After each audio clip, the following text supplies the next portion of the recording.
at about $45 per exam. The Ontario Association of Optometrists says Ontario pays the lowest rate of anywhere in the country. We want to be able to take care of people properly and, provide excellence in eye care to patients in this province. If the government can't afford to pay for the services, then they should be honest with the public and tell them that they can't afford to pay for it.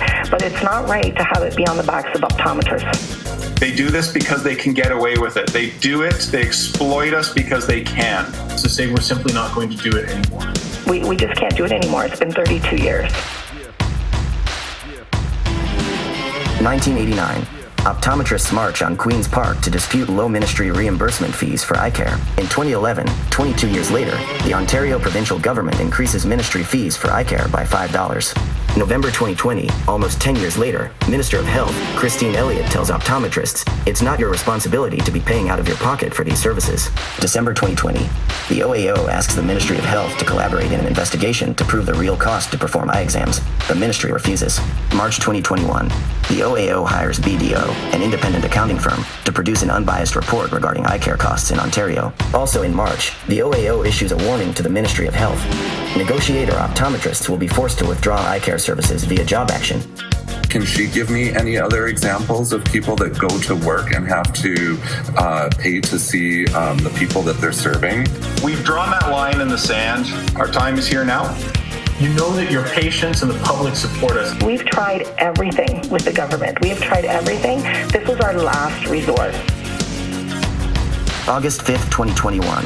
Finally motivated by the looming deadline for job action, the ministry sits down with the OAO for an unmediated talk. The meeting lasts for 1 hour. August 6, 2021. The ministry informs the OAO that they wish to pursue mediation for further negotiations. August 12, 2021.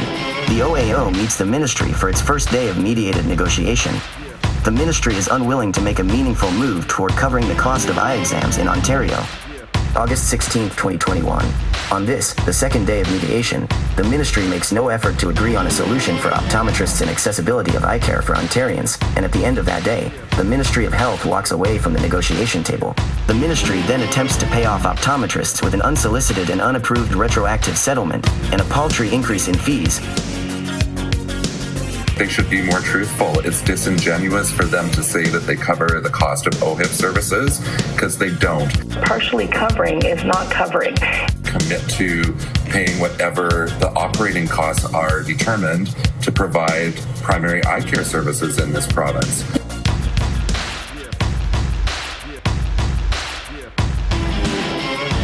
September 1st, 2021. Optometrists begin job action in an effort to save the future of eye care for Ontarians. Minister Elliott continues to state publicly that optometrists should not pay out of pocket to cover ministry-funded exams, but refuses to make a promise that steps will be made to rectify this situation in negotiations.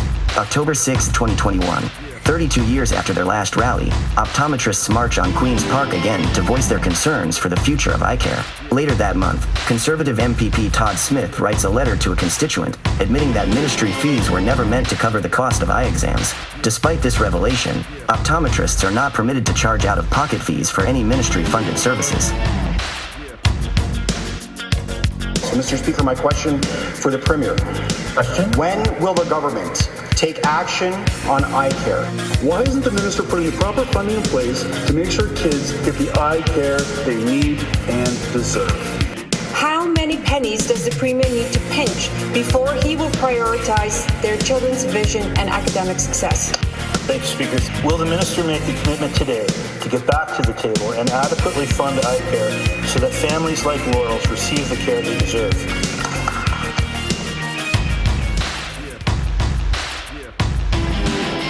The dispute between the province and optometrists continues to drag on.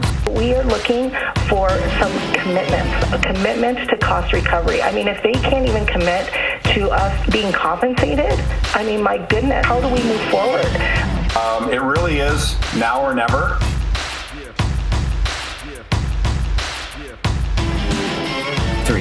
The number of opposition parties, along with hundreds of thousands of Ontarians, that support optometrists' position.